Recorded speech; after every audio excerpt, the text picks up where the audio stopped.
Hello everyone and welcome to OneClass.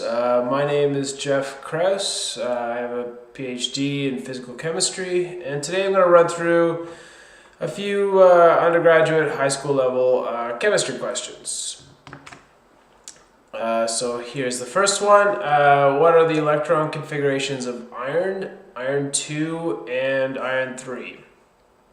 So iron, we can find on the periodic table.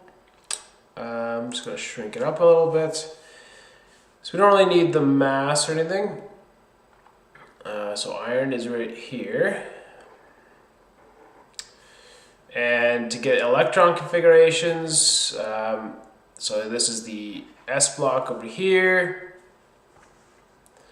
And I'm just going to make sure it's visible. So over here is the P block. And then in here is the D block, and then down here is the F, where the F block inserts about here. Okay, so, and we can, for this purpose, picture kind of helium in here.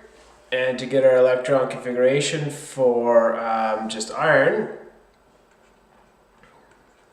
we just run across. So we'd have 1s2, and then 2s2, 2p6, 3s2,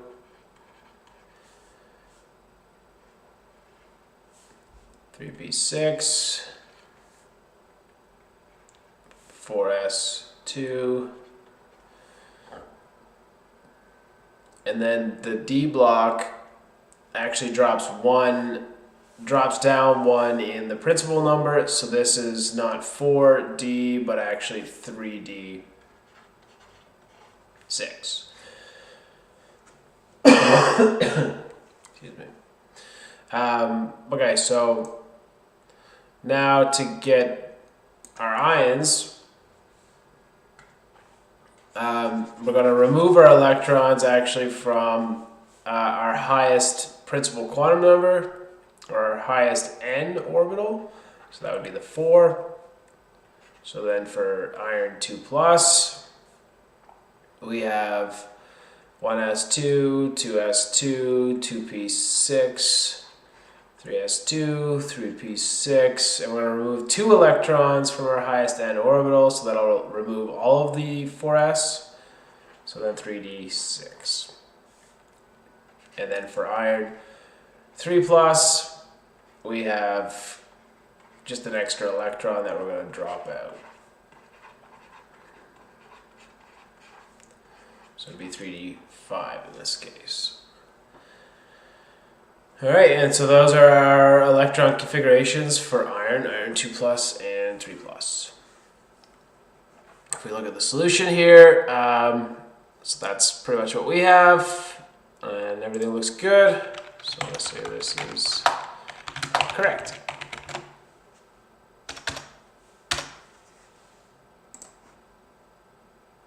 Okay. So this is Lewis structure for CH3Cl.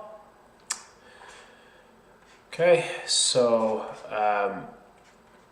just counting number of valence electrons. So we have 4 in hydrogen, or 4 in carbon, sorry.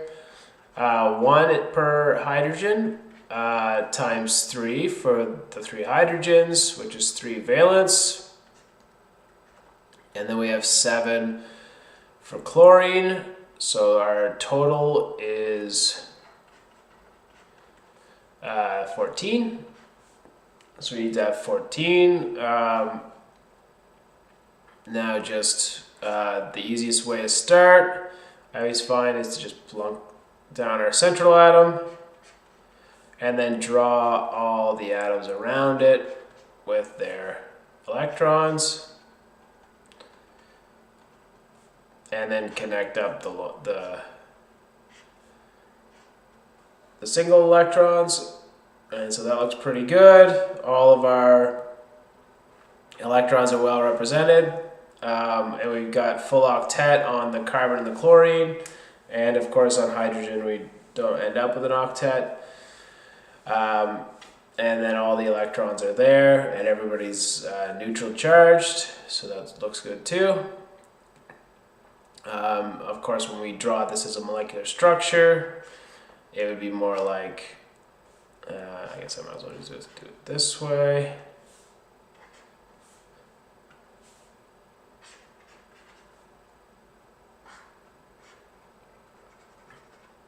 Where I'm going to use just a wedge and a dash to show it's going into and out of the page. And then not forgetting our electrons. So that would be the Lewis structure for methyl chloride, which is what we have over here. So that looks good.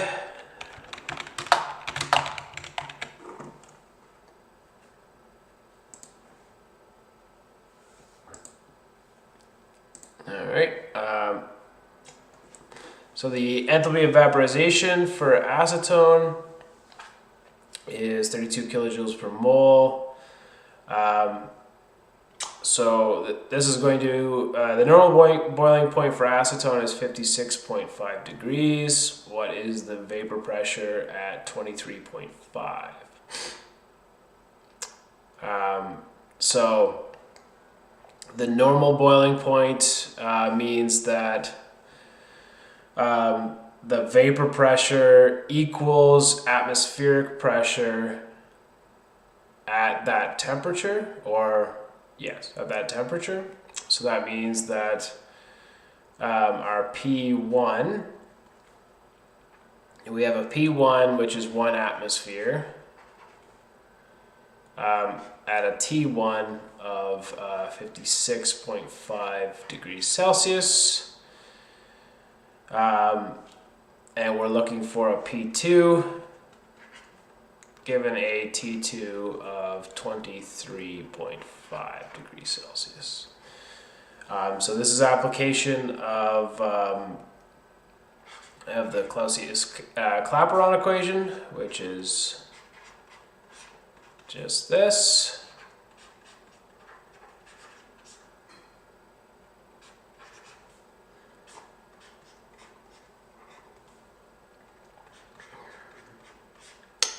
Where we're given our delta H for vaporization in the question as 32.0 kilojoules per mole. Okay, so the R, or the gas constant that we're going to use for this, is just 8.314 joules per mole Kelvin.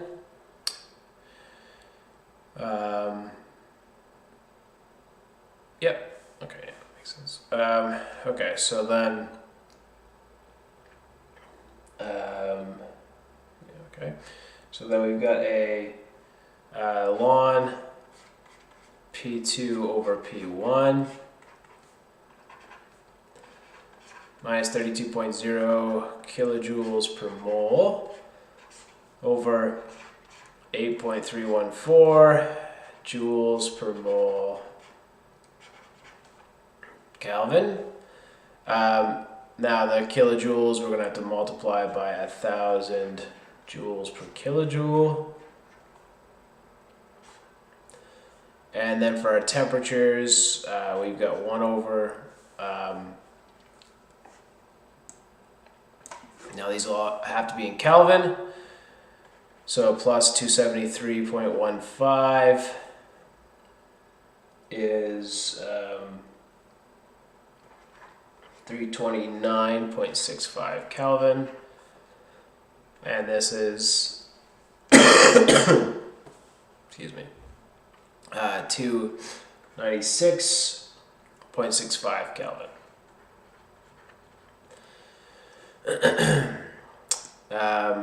Okay, so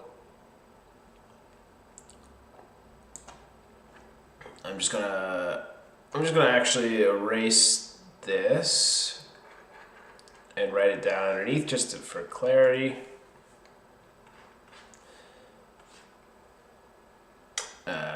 be 1 over 296.65 minus 1 over 329.65.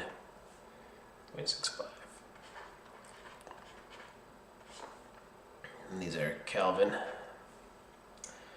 And if we do this all out on the calculator, we'll get minus 1.30.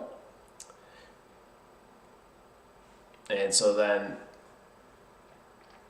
P2 over P1 is just e to the minus 1.30, or P2 is P1 e to the minus 1.30.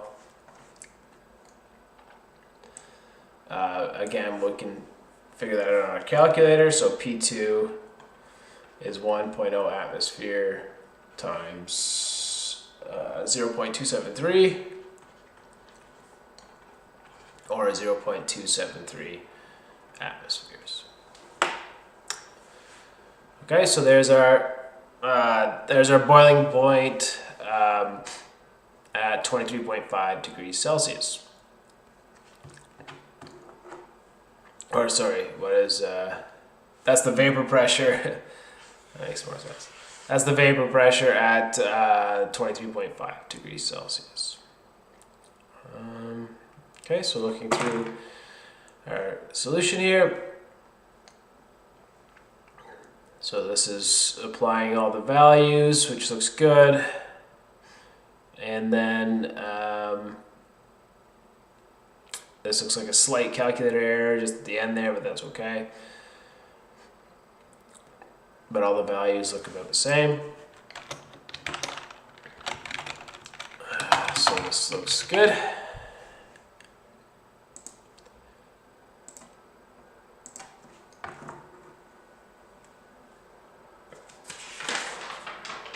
Okay, draw the Lewis structure for NF3. What are its electron pair and molecular geometries? Okay, so for NF3, just kind of the valence, we've got 5 there, and here we have 7 electrons per fluorine, so times 3. So our total is 26 electrons, and I'm not going to write that out.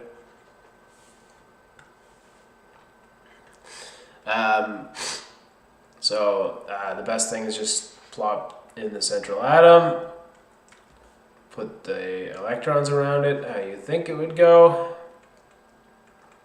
and then correct afterward if needed.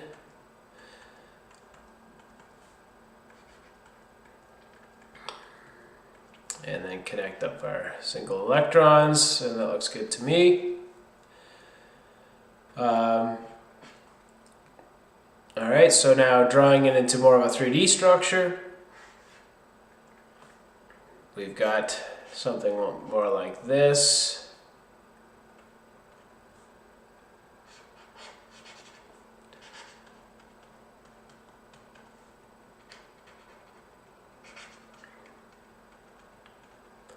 Okay, so our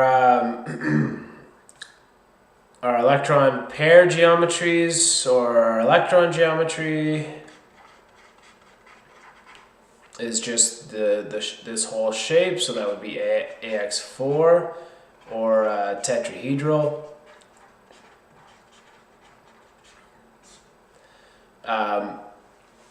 For its molecular geometry,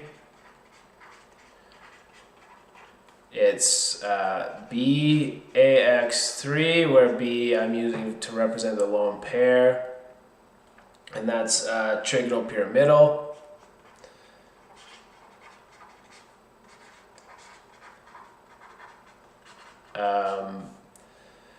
What is the hybridization of the nitrogen atoms? So the hybridization is basically, it's always going to be sp with a number, and the number should add up. It should be 1 minus its bonding partner, so this would be sp2. right? So 2 plus 1 should add up to its bonding partners, which is 3. So that looks good. So it's sp2 hybridized. And what orbitals on N and F overlap to form bonds between these elements? So in this case, it would be the sp2 orbitals of the nitrogen and I suppose an s orbital of the fluorines. Or no, it would be a p orbital of the fluorines.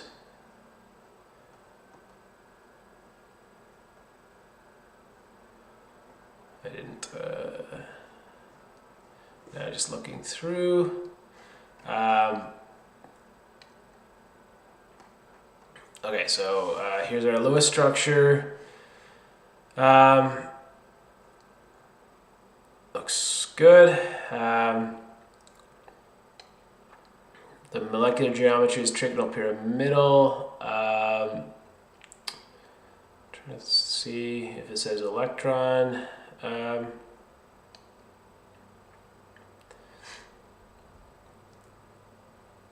Okay, so wait.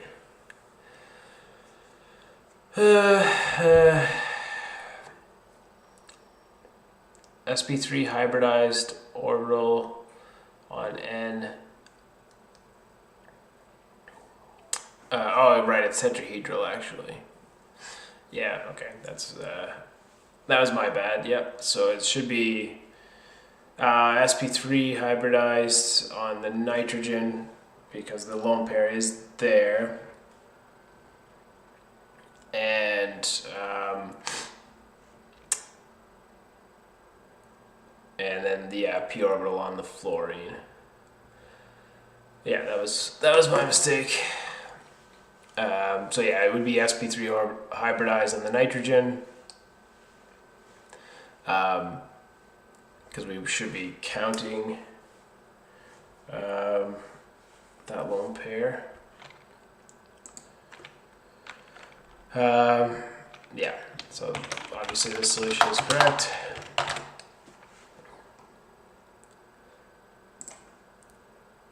All right.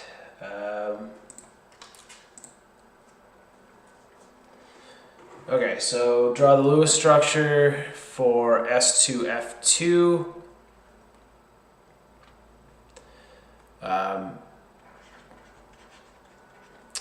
And what is the oxidation number for sulfur in each of these compounds? So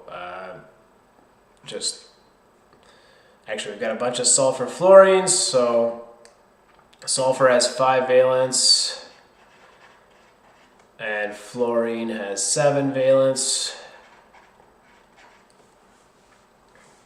And so but for the larger compounds, sulfur, so sulfur has, it's not 5 valence, 6 valence, sorry. But as it's located below oxygen in the table, we can we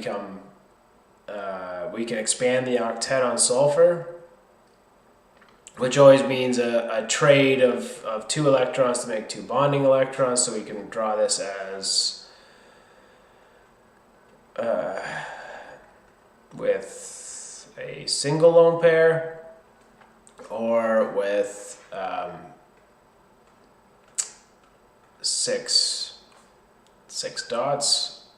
So either 4 unoccupied or 4 unpaired electrons and 1 paired, or 1 set of paired, I should say, or 6 unpaired electrons.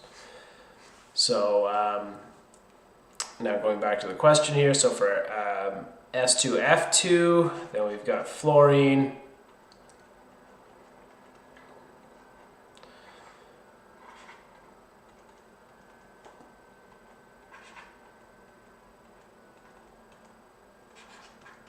okay, so here's our, and then we can just connect each of these up. So that looks good. We don't need to expand the octet on sulfur here. And then to get the oxidation state on sulfur, so for halogens we always just assume it's -1. And then these guys should just split the difference, so because it's a neutral molecule, it should add up to 0. And so 2 times our charge on sulfur, -2 should be 0. So that means that our charge on sulfur is just +1. Right, so if you add these all up, it adds up to 0. So then for SF2,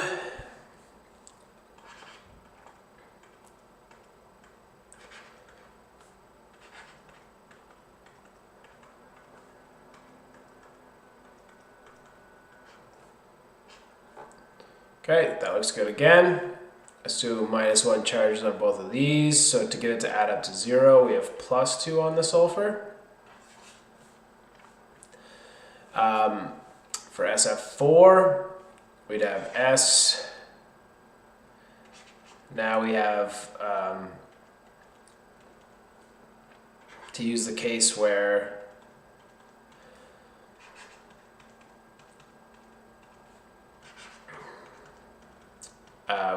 we've expanded our octet on sulfur, and so we need all 4, and then we have a lone pair still. Excuse me. So now these all connect up, and so we still have a lone pair on sulfur here, and so just to draw this more clearly,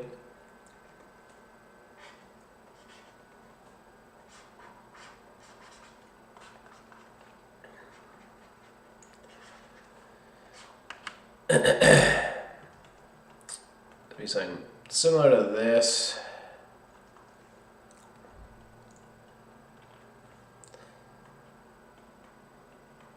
Okay, and then each one of these guys are going to be -1 charge.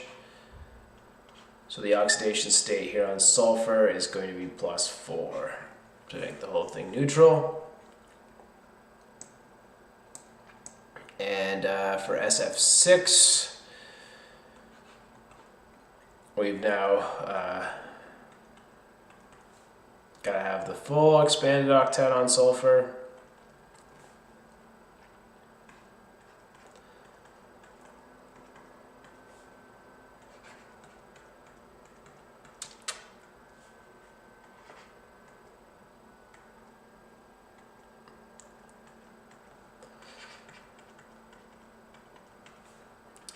And so just decorating around.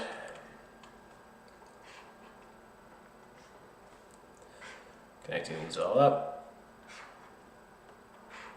Okay, so assuming that each one of these are -1. And sulfur in the middle here is going to be +6. And then for S2F10,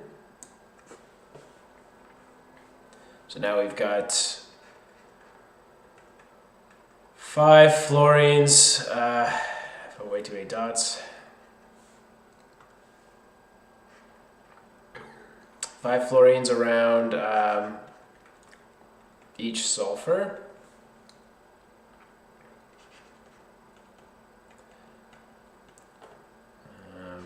So I can do this.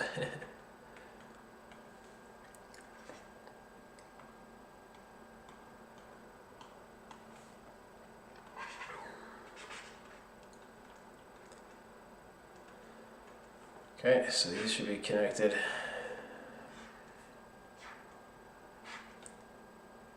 And okay, so this guy's got to get his fluorines.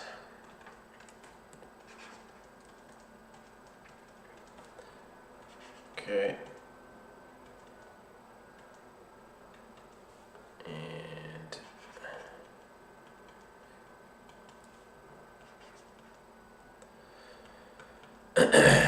okay, so get all these guys connected.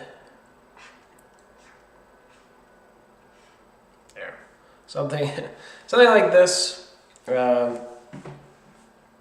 now again we have each fluorine having a -1 charge. And then the sulfur is going to share it. So 2 times the charge on the sulfur, -10 equals 0. So the charge of the sulfur is equal to +5. Okay, so we have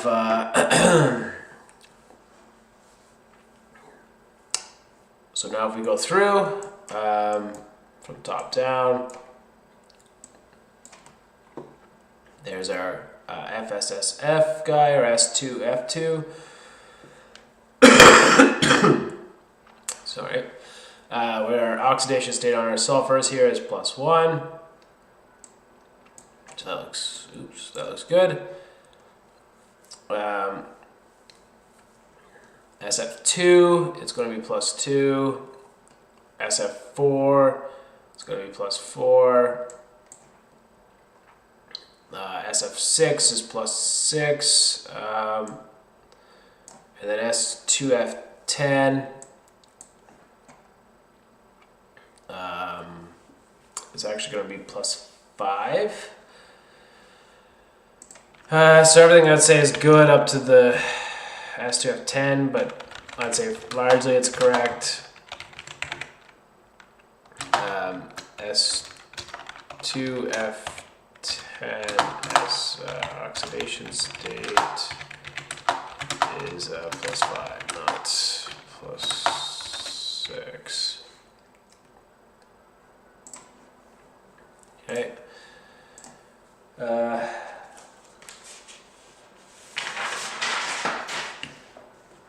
Okay.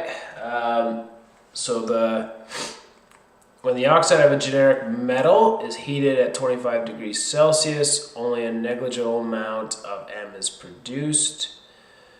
So just rewriting this reaction here for our own purposes.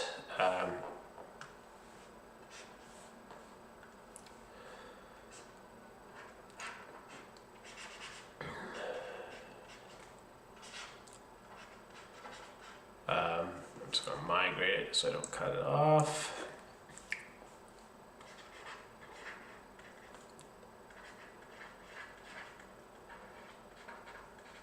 Okay. And now when it's coupled to the conversion of elemental oxygen to CO2, which has a delta G value of -394.4 kilojoules per mole. It becomes spontaneous.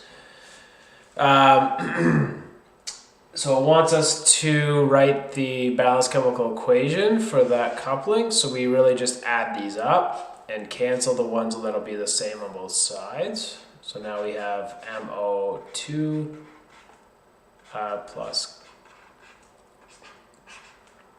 M solid plus CO2 gas. And our delta G for the reaction, we can also just add up. So our delta G is then -107.9 kilojoules per mole. And it wants us to show, to find the equilibrium constant. So the delta G is negative, so it is spontaneous. But then for the equilibrium constant, delta G is -RT ln K, where K is our equilibrium constant.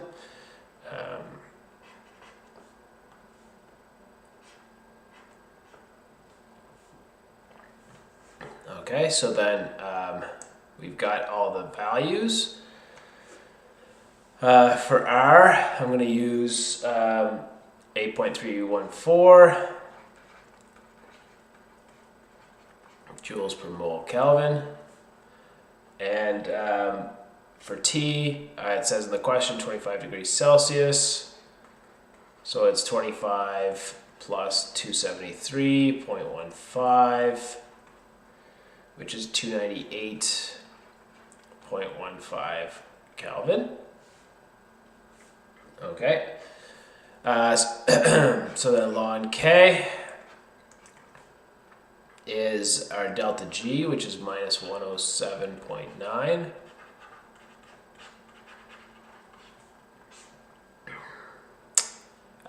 So it'd be, the minus sign needs to be carried over as well, so that minus would be there as well, and those would cancel. Over RT, so 8.314 joules per mole Kelvin times our temperature, which is 298.15. That's in kilojoules there, so we need to multiply the top by 1,000 joules per kilojoule. So the kilojoule will cancel, the moles will cancel, the kelvins will cancel, and the joules will cancel. So it'll be unitless, which is good. So this value on the side comes out to be, when we run it through our calculator, 43.53,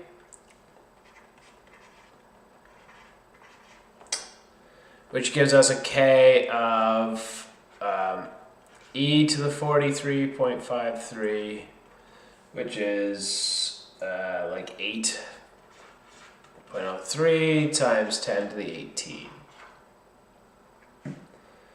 And remember, the more it's greater than 1, the more it favors the products. So heavily favors products.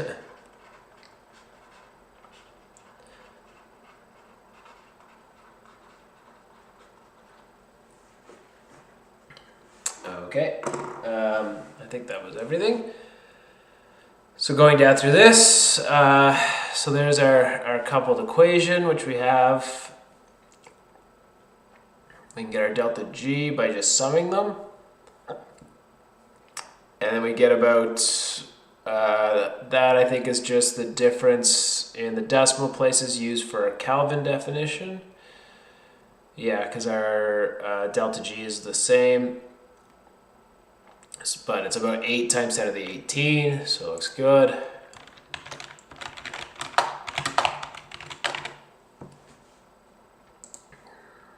Okay. All right. What are the reactions associated with phosphoric acid, or what's Ka2 for phosphoric acid? So our phosphoric acid reaction, so Ka will be its donation of a single hydrogen to H2O to give us H2PO4 minus plus H3O plus. And then so that'll be its Ka1. And then H2PO4 minus plus H2O will be a second hydrogen donation as its polyprotic.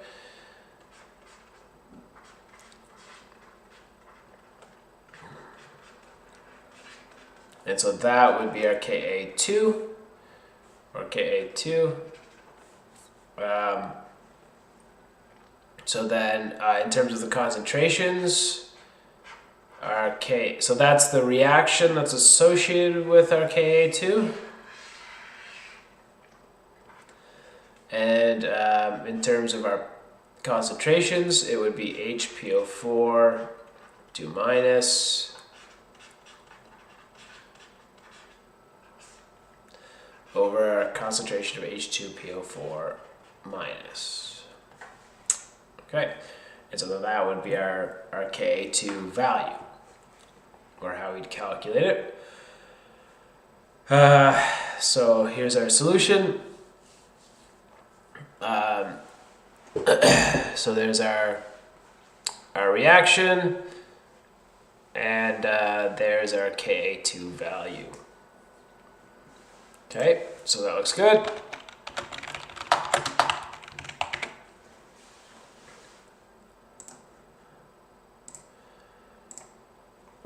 Okay, so what is the Q value for this nuclear reaction? So we've got beryllium 9 plus an alpha particle going to carbon 12 plus a neutron. So the Q value here is just the sum of the mass of the reactants. I'm going to put the sum of the mass for reactants minus the sum of the mass for the products times C squared. So this is our rest mass energy.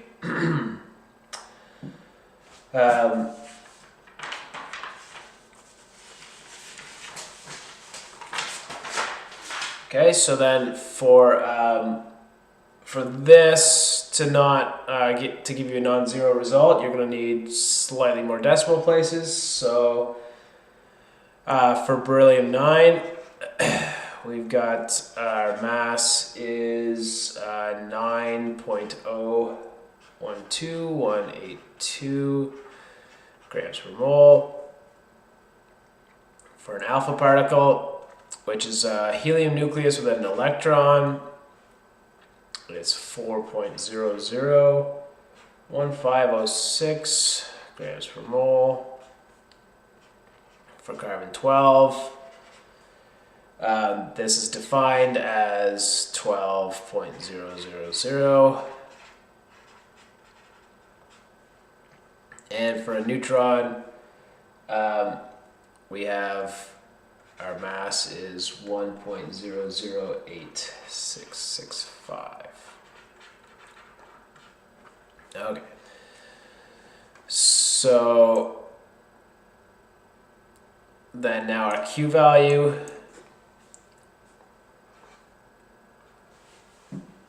is just the sum of our reactants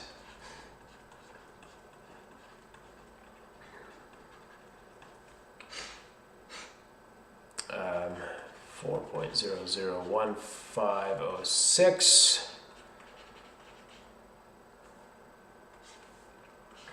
minus the sum of our products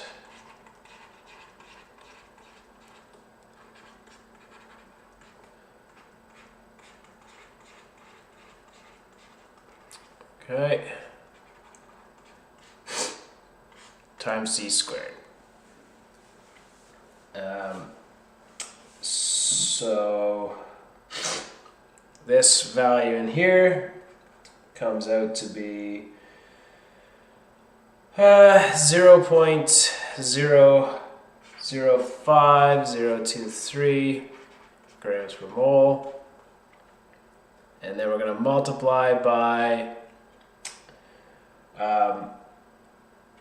2.9979245 times 10 to the 8 meters per second squared.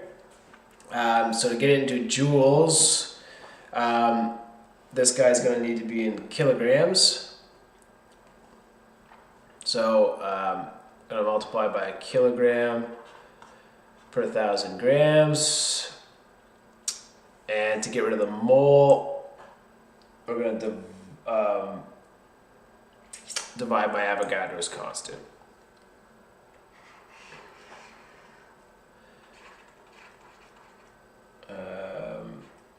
409 times 10 to the 23, 1 over mole. So that'll get rid of the grams, that'll get rid of the moles, and I'll put the whole thing in joules. And so it comes out to be 7.496 times 10 to the minus 13 joules. which we can convert into EV by multiplying by 1 EV per 1.602177 times 10 to the 19 joules, which comes out to be 4.7 times 10 to the 6 EV, or 4.7 MeV.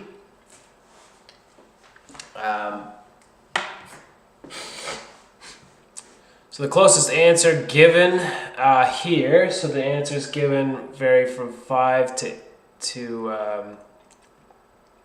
about 10. The closest answer is C at 4.2 EV. I will say that the calculated answer you get will vary quite a bit depending on the amount of decimal places you use on your masses. So I assume 4.2 EVs are 4.2, should say MeV, is what you'd get if they gave you a table of masses, which is what I would assume happened. All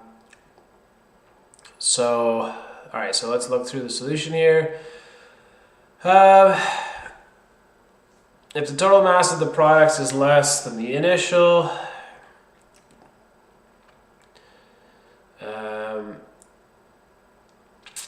then the energy has been released. In this case, it has a positive Q value. Okay.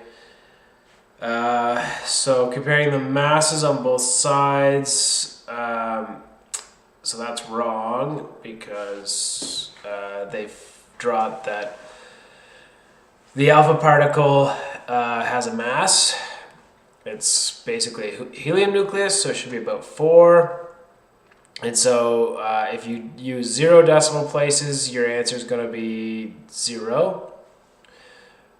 Because 9 plus 4 is 13 and 12 plus 1 is 13, so it looks like you have a mass difference of 0. And so they just chose C because incorrectly getting the helium mass gives you 4. So it is C, I believe. So alpha particle is helium nucleus, therefore has mass of roughly 4.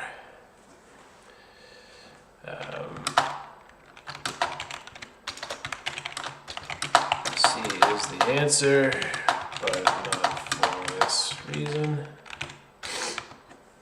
Okay, so that's incorrect, I'm going to say. Okay, so calculate the pH of a 0.1 molar hydrazine solution. So our N2H4, and we're given its Kb. So that would be hydrogen donation this way to give us N2H5 plus OH minus. So we're given that our Kb is 1.3 times 10 to the minus 6, and that we're starting with a 0.1 molar solution.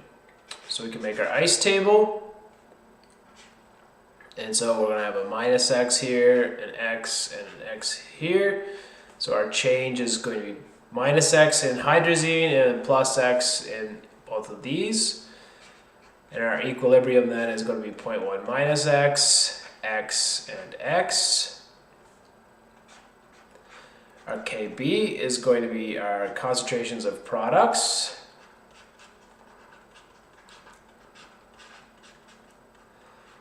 Over our concentration of reactants, which, inputting our equilibrium values here, is going to be X over 0.1 minus X. Now, because our Kb is so small, our value of x is also going to be very small. And so then the assumption here is that 0.1 minus x is approximately 0.1. And that simplifies things, because now we can write that 1.3 times 10 to the minus 6 is just x squared over 0.1, or x squared is 1.3 times 10 to the minus 7, or x is 3.61 times 10 to the minus 4, which, as you can see, validates this assumption up here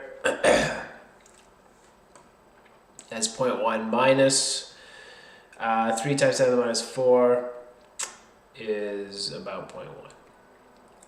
Okay, so the question asks for the pH. So we have that our OH concentration is 3.61 times 10 to the minus 4. To get pH, we can use that the pH plus our pOH is always 14.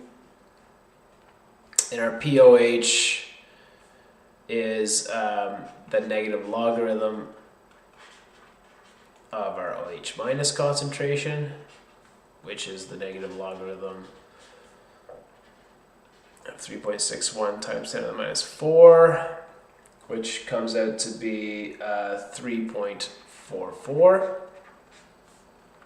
And so then our pH is 14 minus 3.44, which comes out to be 10.56.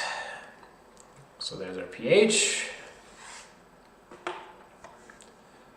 Okay, now going through our solution here. So that looks good up to here, but then the x they get is 1 times 10 to the minus 3. If I run through their numbers, I get closer to 3.6 times 10 to the minus 4. So that means there was a calculator error somewhere in here, which then propagates and gives you an incorrect pOH, and in the end, an incorrect pH. So I'd say there was a calculator error in the quadratic equation.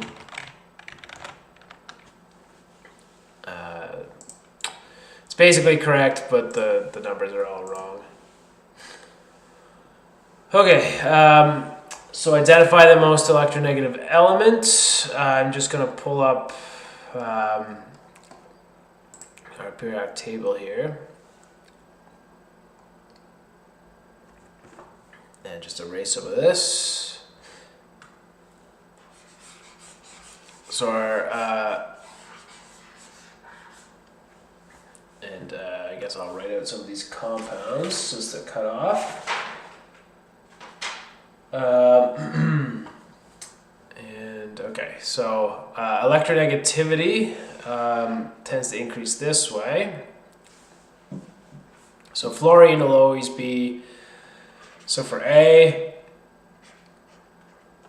fluorine is more electronegative than chlorine, which is more electronegative than carbon, which is more electronegative than hydrogen. For B, so that's CH2, FCl. So for B, which is this FCH2, CH2, CH2Br guy.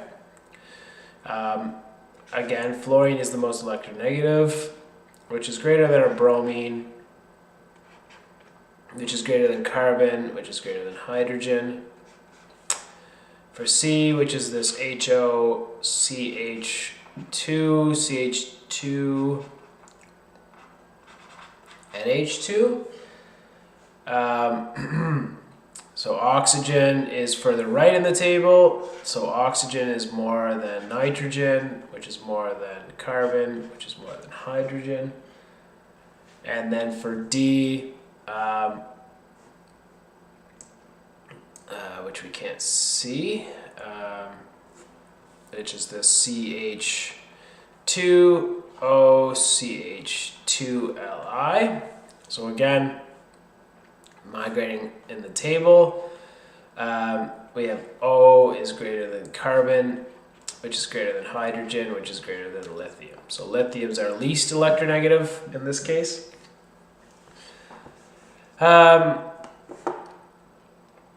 Okay, so then if we're looking for just the most electronegative, for the first two it's fluorine, and for the latter two it's oxygen, but this is also the ordering here. So checking the solution here, so they have the electronegativity shown, so you can see that it's fluorine in the first two and oxygen in the latter two. Okay, so this looks good. Okay.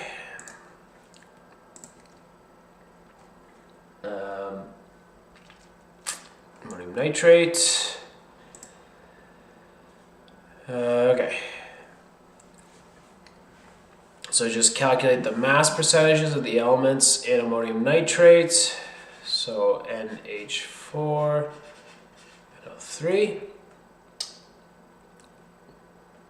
And for this, I'm just going to use that the mass of nitrogen is 14.01.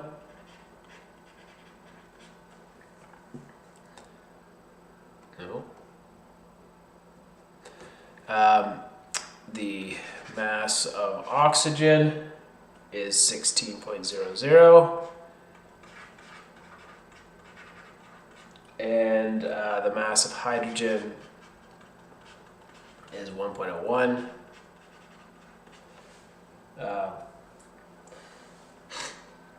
So then our total molar mass for NH4 NO3 is 2 times our mass of nitrogen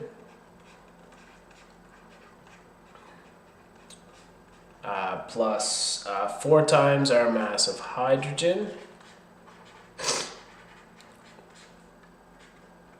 plus 3 times our mass of oxygen.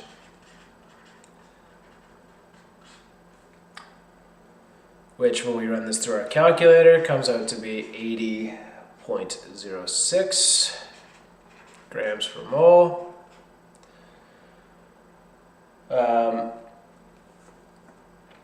Or if we want to get a mass percentage, so our mass percentage for nitrogen is just 2 times our molar mass for nitrogen over our total.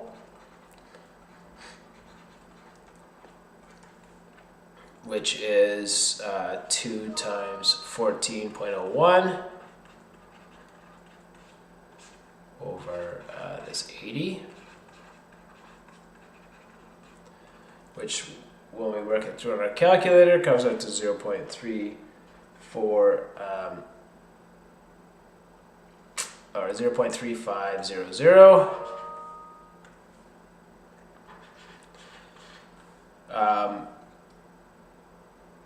Or as a percentage, so for nitrogen, or I guess I'll put it over here, so nitrogen as a percentage, we multiply it by 100%, which gives us 35.00%. Now if we want to do hydrogen, so that would be 4 times the mass of hydrogen, NH4NO3. Now I might not have made this explicitly clear, but it was 2 times the mass of nitrogen as there's 2 nitrogen atoms, 4 times the mass of hydrogen as there's 4 hydrogen atoms.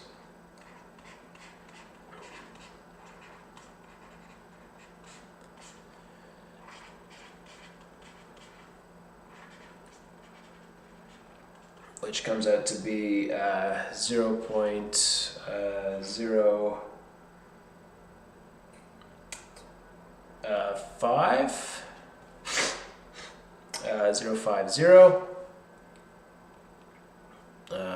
I just realized I just went around to not so many decimal places. So for hydrogen, multiplying by 100%, we get 5.0%. And now for oxygen, it would be 3 times the mass of oxygen, as there are 3 oxygens, over our total mass, which comes out to be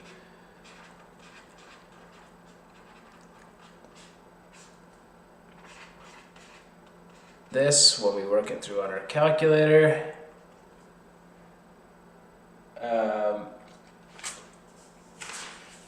there it is. Just 0.600,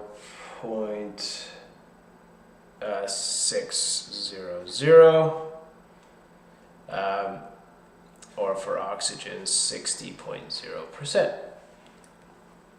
And so there's our mass percentages for oxygen, nitrogen, and hydrogen. So then checking through the solution here, so for nitrogen we get 35, oxygen it's 60, and hydrogen is 5. So that looks good.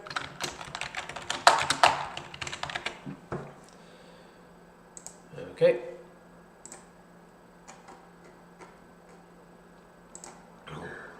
Okay, so for titanium 2+, I'm actually going to grab this back out again.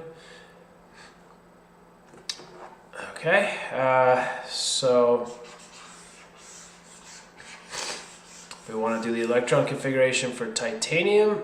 So you first just locate it on the table, and again just run through our periodic table where this is our S block, this is our P block, this is our D block, that's our F block, and the F block inserts about there. So to get an electron configuration for titanium, we just run across, so we have 1s2, 2s2, 2p6, 3s2, 3p6, 4s2, 3d2. And so there I just just assume, but we drop down 1 in principal number as we enter in the D block, and the F block drops again. So this would be 3, 4, 5D. So this is 4F and 5F. Okay, so then there's our titanium. Now we make titanium 2+. We remove 2 electrons, but we remove them from our highest N orbital. So then our configuration is 1s2, 2s2, 2p6, 3s2, 3p6, 3d2. And then there's our titanium 2+.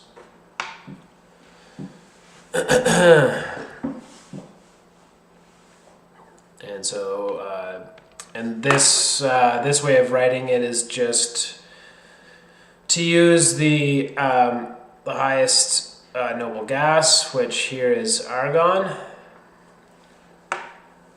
So that would be argon would be everything up to here.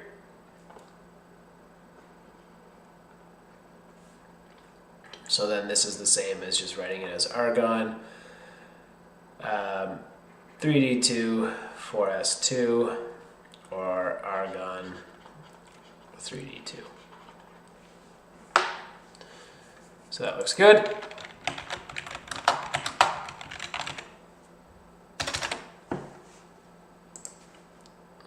Okay.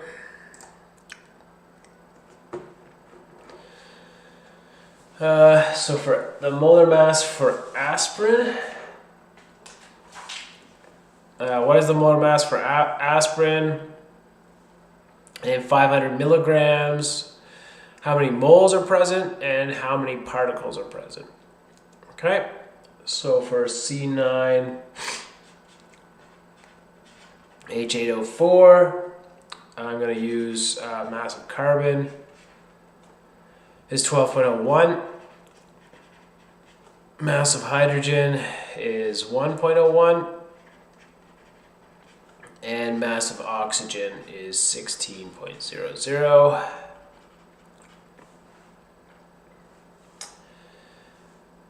So then our molar mass for C9H8O4 is 9 times that of carbon plus 8 times that of hydrogen plus 4 times that of oxygen. Running this through our calculator, we get 180.17. And so then there's our molar mass. And then if we want to know how many moles given a mass, then we divide by our molar mass,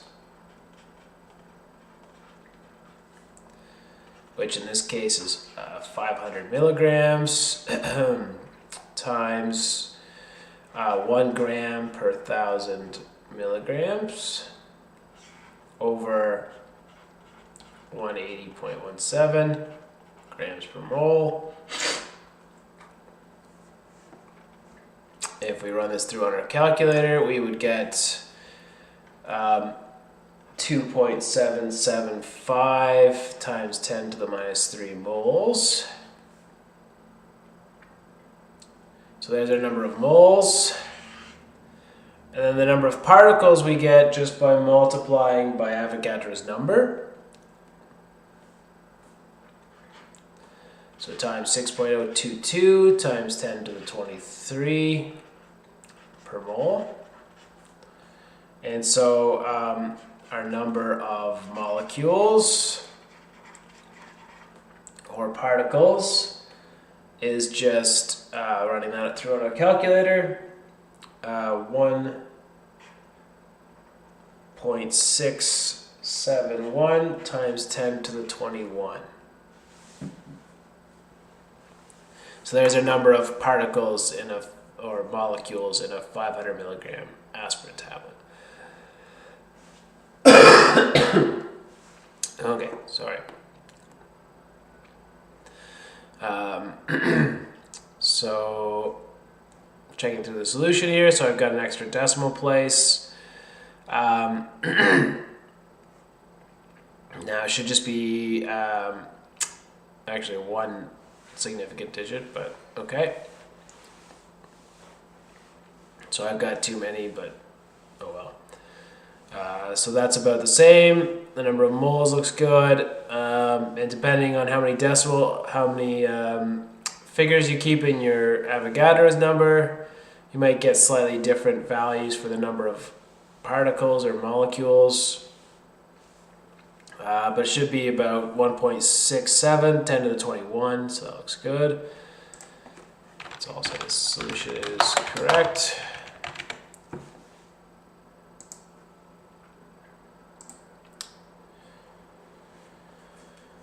Okay, so what mass of silver chloride can be prepared by the reaction of silver nitrate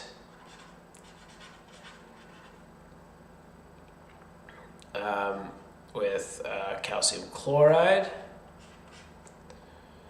So we're given that this is a 100.0 mils of 0.20 molar, and we've got 100.0 mils of 0.15 molar.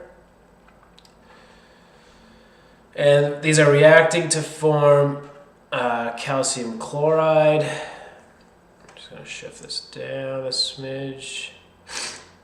Yeah, that's what I wanted. Or sorry, not calcium chloride. Silver chloride as a solid, and calcium nitrate. And now we're going to need 2 of these to balance the chlorines, 2 of these to balance the silvers, and then that looks good. That looks balanced now. And so that means that we're in a 2 to 1 mole ratio here. So first of all, we need to figure out how many moles we have and how many moles we need. So here, so we can get our moles for AgNO3 as 0.20 moles per liter times our 100 mils, 100.0 mils, times 1 liter per 1,000 milliliters. So that'll cancel the mils, the liter, and leave us with moles. So that comes out to be 0.020 moles.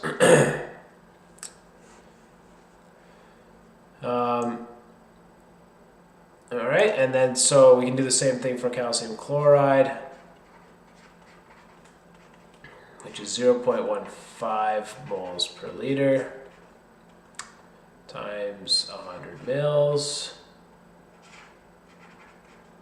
times 1 liter per 1,000 mils. So that'll cancel the mils and the liters, giving us 0.015 mole. Okay, so we've got an excess here because we only need, for every 2 moles of silver nitrate, we need 1 of calcium chloride.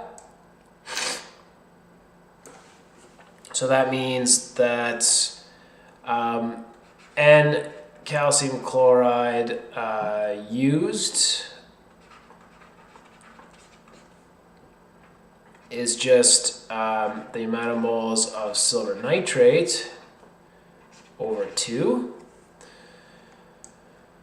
right? As we need 2 moles of silver nitrate per calcium chloride, so that would be 0.020 over 2, which is 0.010 moles.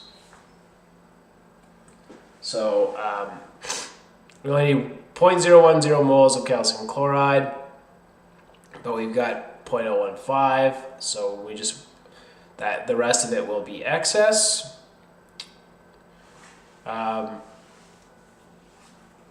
Okay, so now that we figured out which one will actually give us useful products, we can figure out how much silver chloride is remaining. So since silver nitrate is being used in its entirety, and if we look at the equation here, these two are in a 1-to-1 ratio. So that means the number of moles of AgCl is equal to the number of moles of AgNO3.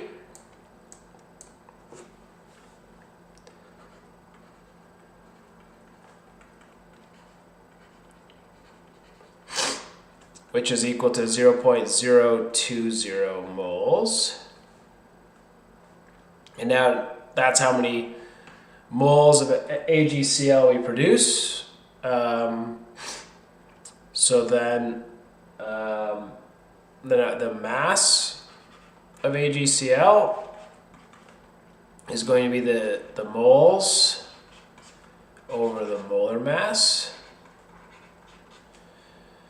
To get the molar mass, it's just going to be the molar mass for silver plus that for chlorine, which, if we look it up, is just 107.8682 plus 35.453. which comes out to be 143.3212 grams per mole. And so our mass of silver chloride is 0.020 moles over 143.3212 grams per mole. Oops, I did this the wrong way. My bad. The biggest reason to pay attention to the units is if you if you make a mistake like this, then then it easily shows out. So it'll be the molar mass over the moles.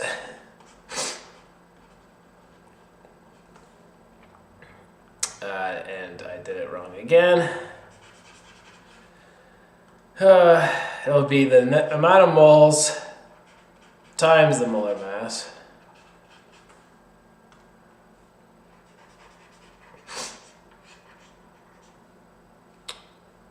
So it'll be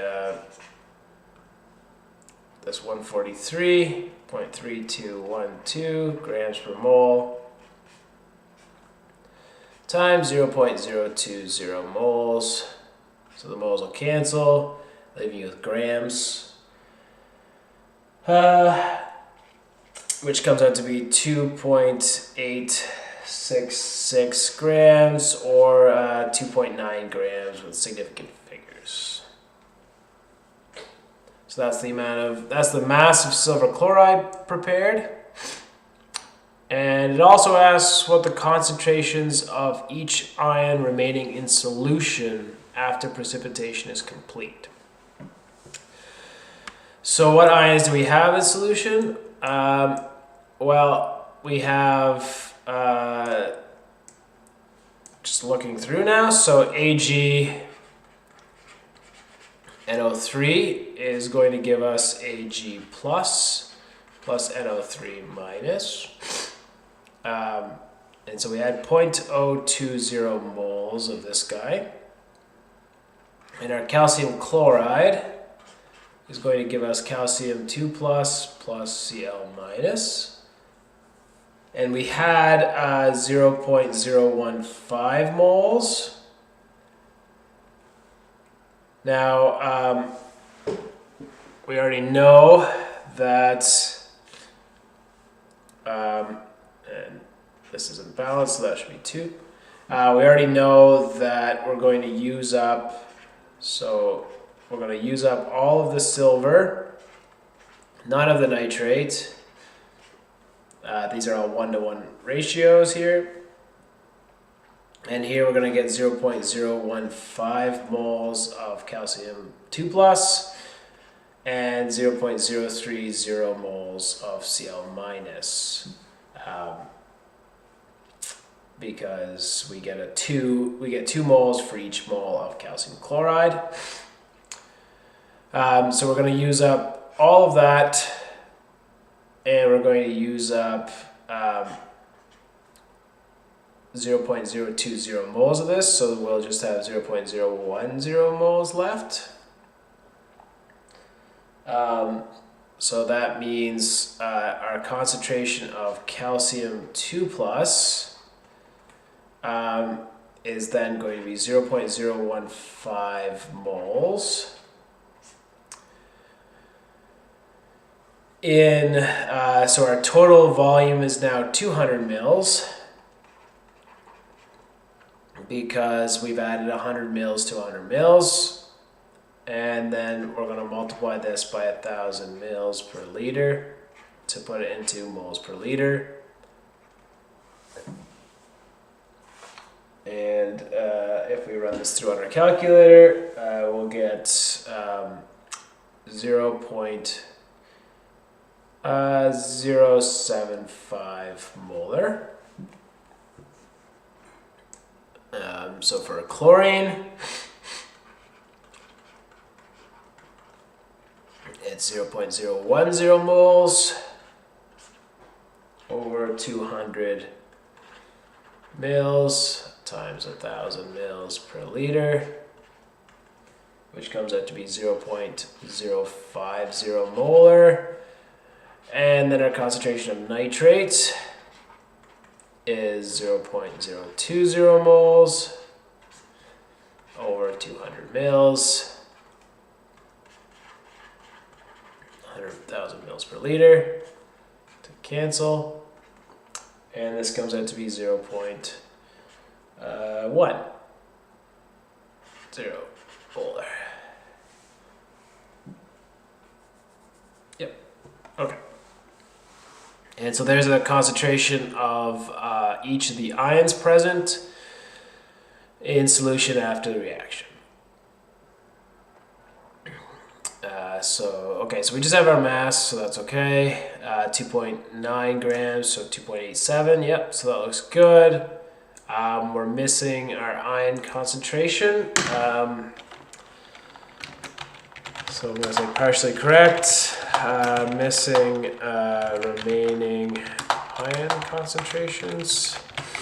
I don't think that's a super big deal though, so I'm just going to say it's correct.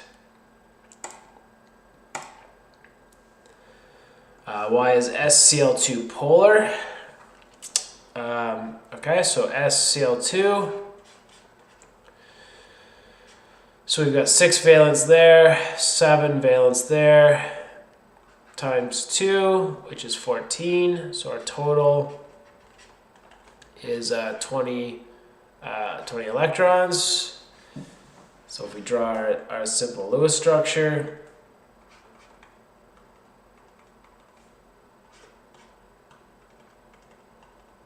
and connect it, that looks pretty good. Now if we draw it as a molecule, used to drawing everything as carbon. So we'd have a lone pair, Cl,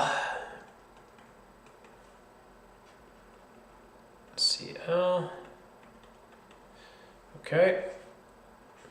Where these lone pairs, the full structure would be tetrahedral, but these lone pairs would fill in. And these are now going out of page and into page. And now we've got an asymmetric molecule, or a symmetric molecule, but not perfectly symmetric. And we are going to have a net dipole towards the chlorines. Drawing it in the chemistry definition from positive to negative. And so the net dipole is going to be when you add it all up. And so we're going to get a dipole because of the additive property of the dipoles, and they don't cancel, or it's not an orientation to cancel. Okay, so we get a bent structure. The dipoles don't cancel each other. So that looks good.